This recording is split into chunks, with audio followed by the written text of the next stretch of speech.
Bonjour, ceci est la troisième vidéo du chapitre 10 du programme Crystal Clear Electronics 2.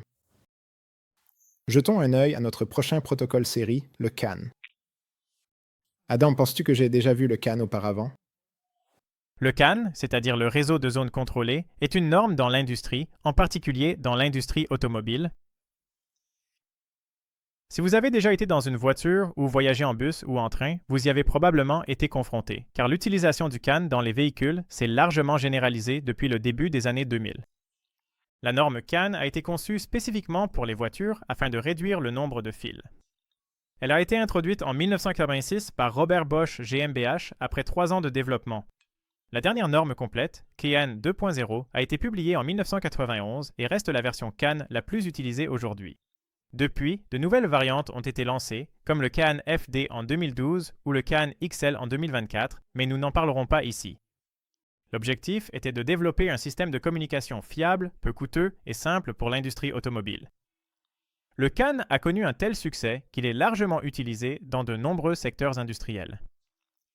Il est utilisé dans diverses applications, notamment les véhicules routiers, nautiques et aériens, l'agriculture, la robotique, les systèmes de fabrication, les dispositifs médicaux et même les maisons intelligentes. Donc, il est utilisé presque partout. Je l'ai déjà vu, mais je ne le connaissais pas.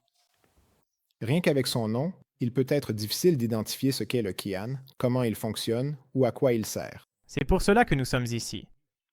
Le CAN est un protocole multimètre, donc contrairement à l'utilisation générale de l'I2C et du SPI, il n'y a pas un seul dispositif maître et plusieurs dispositifs esclaves, mais tous les dispositifs ont le même statut. Ces dispositifs sont appelés nœuds.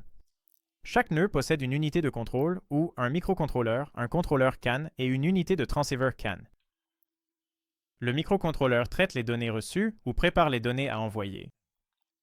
Le contrôleur CAN agit comme un convertisseur entre la logique CAN et la logique du microcontrôleur.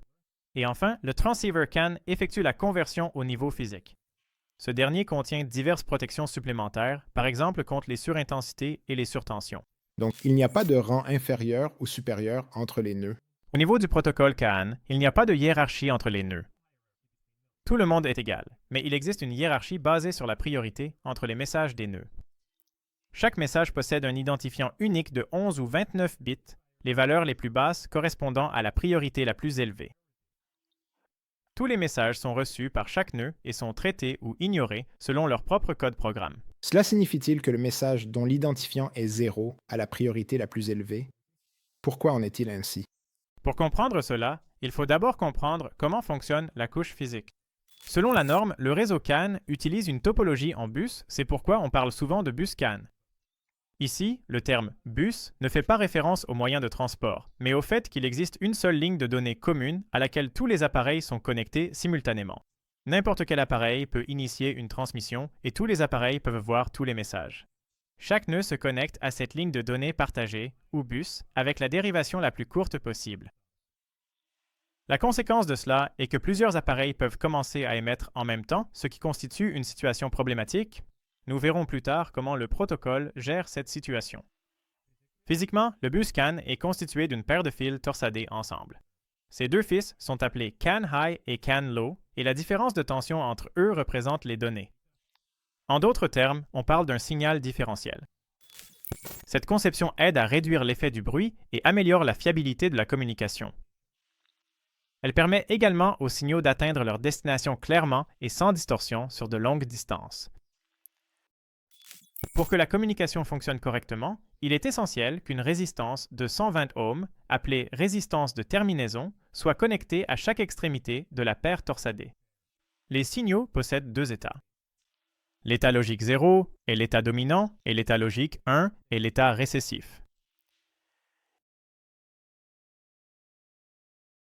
Dans l'état dominant, le CAN high est à une tension plus élevée que le CAN low, ce qui signifie qu'il y a une différence de tension positive entre eux. Dans l'état récessif, le CAN high et le CAN low sont à la même tension. Aucune différence de tension ne peut être mesurée entre eux.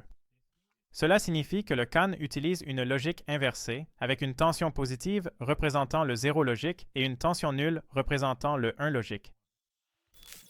Et concrètement, à quel niveau de tension cela correspond-il? Peux-tu nous donner un exemple, Adam? Il n'y a pas de contrainte stricte, mais dans l'état récessif, les fils can high et can low sont tous deux autour de 2 à 2,5 volts par rapport à la masse. L'essentiel est que les deux signaux ont la même tension par rapport à la masse, donc leur différence de tension est nulle. Dans l'état dominant, le fil can high est à environ 3 à 3,5 volts, tandis que le can low est à environ 1 à 1,5 volts. Ainsi, la différence de tension entre eux est généralement d'environ 2 à 3 volts. Les noms proviennent du fait que si un nœud envoie un signal récessif et un autre un signal dominant, c'est ce dernier qui apparaîtra sur le bus. La couche physique du protocole CAN est conçue pour réaliser une connexion logique ET entre les bits envoyés simultanément par plusieurs dispositifs. Dans le cas d'un signal dominant, les deux fils sont écartés, tandis que dans le cas d'un signal récessif, ils sont relâchés. Ainsi, si chaque nœud envoie un signal récessif et libère le bus, la différence de tension à ces bornes sera nulle. Mais si même un seul nœud écarte les fils avec un signal dominant, celui-ci sera pris en compte. S'il n'y a pas de communication sur le bus, alors les potentiels des fils KNH et KNL sont nuls, donc le bus est dans un état récessif. La priorité est également liée à cela. L'identifiant le plus bas aura des bits à 0 aux positions locales les plus élevées, ce qui provoquera l'état dominant, donc la valeur la plus basse sera affirmée sur le bus. Comme des adresses identiques ne peuvent pas exister selon la norme, il n'y a pas de collision lors de la communication. Pour des raisons similaires, l'état de repos est également indiqué par l'état récessif. Ce comportement donne également lieu à la propriété suivante. Si deux dispositifs commencent à envoyer des données sur le bus en même temps, celui ayant la priorité la plus élevée continuera sans interruption, tandis que celui ayant la priorité la plus basse détectera une collision et arrêtera la transmission. Un exemple pour illustrer cela serait utile. Voici un exemple. Ici, nous pouvons voir une situation où une condition de concurrence se produit sur le bus. Les trois nœuds commencent à transmettre simultanément et continuent ensemble jusqu'au 5e bit de l'ID, mais le nœud 2 a un ID plus élevé que les autres. Donc dès qu'il détecte que des données autres que celles qu'il a définies sont présentes sur le bus, il arrête de transmettre et continue en tant qu'auditeur.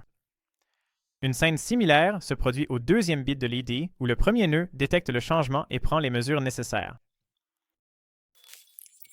La communication est synchronisée, mais asynchrone.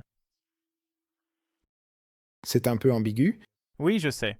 Je vais expliquer brièvement. Comme nous l'avons évoqué dans la première vidéo, le fait que la communication soit asynchrone signifie essentiellement qu'il n'y a pas de ligne d'horloge entre les appareils et qu'ils ne fonctionnent pas sur un signal d'horloge commun. Cependant, chaque appareil fonctionne selon son propre signal d'horloge, et il est nécessaire de synchroniser ces horloges pour s'assurer que les messages sont interprétés de la même manière. Le protocole repose sur le fait que chaque nœud échantillonne le bus au bon moment. Ils peuvent y parvenir en procédant à une négociation au début de la communication lors de la première transition récessive dominante. C'est le bit de départ. Puis, à chaque transition logique de 0 à 1, les participants observent combien de temps de bits standard s'est écoulé. Ainsi, bien que la communication soit synchronisée dans son fonctionnement, puisqu'il n'y a ni horloge ni autre signal de synchronisation, elle est, par définition, asynchrone. Adam, quelle est la vitesse des bus CAN? Selon la norme CAN, la vitesse maximale que le bus peut fournir est d'1 mégabit par seconde, mais il existe des types qui fonctionnent à des vitesses maximales de 5 mégabits par seconde ou de 125 kilobits par seconde.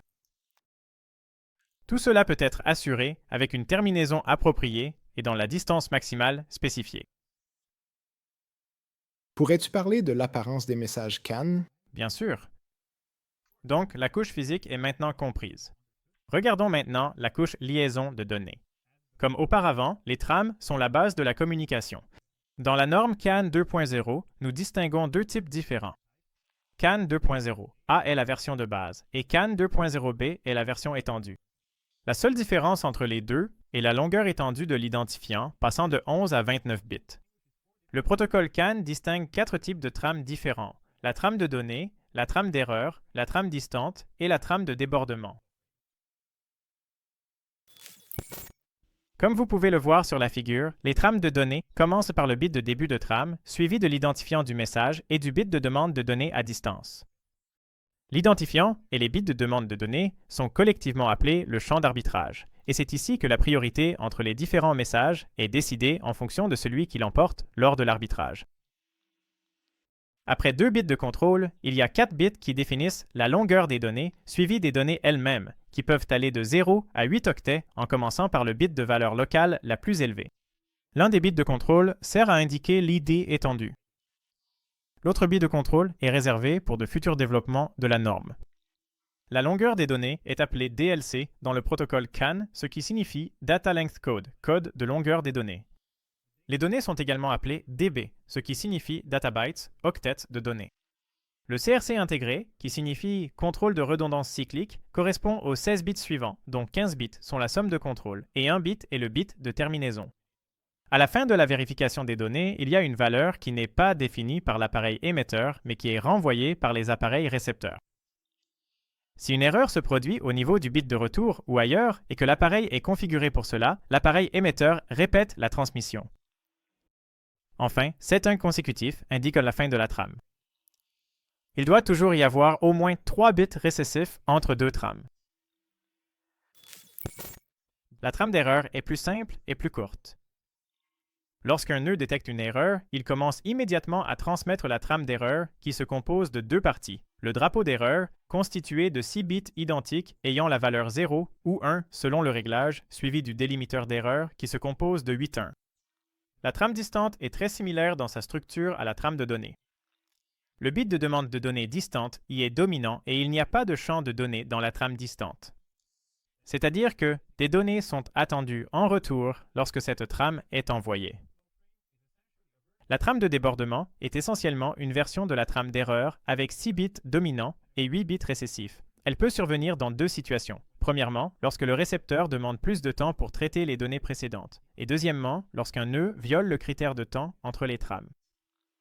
Comme il n'y a pas d'horloge séparée, les nœuds règlent leur propre horloge en se basant sur les transitions récessives dominantes. En raison de l'importance d'une synchronisation fréquente, le bit stuffing est utilisé.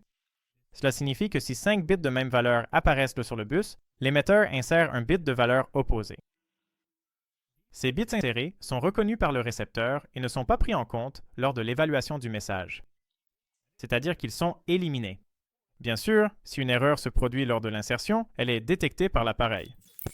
Cela présente 2 avantages majeurs. Le premier est la possibilité de se synchroniser au maximum toutes les 5 périodes de bits, comme mentionné précédemment, et le second est la possibilité de propager les trames d'erreur. Si l'un des récepteurs détecte une erreur, il émet 6 bits de même valeur afin que tous les autres nœuds du bus signalent également une erreur, garantissant ainsi que tous les nœuds détectent l'erreur. Je pense que nous avons maintenant une bonne compréhension de l'aspect théorique du bus CAN. Pouvons-nous examiner un exemple pratique? Malheureusement, l'électronique amateur n'utilise pas encore beaucoup de solutions basées sur le CAN. La raison en est que la lecture du bus CAN nécessite souvent des interfaces et des logiciels coûteux, mais des dispositifs moins professionnels mais plus économiques deviennent également de plus en plus courants. Comme je l'ai mentionné plus tôt, il a été développé pour l'industrie automobile qui l'utilise depuis lors.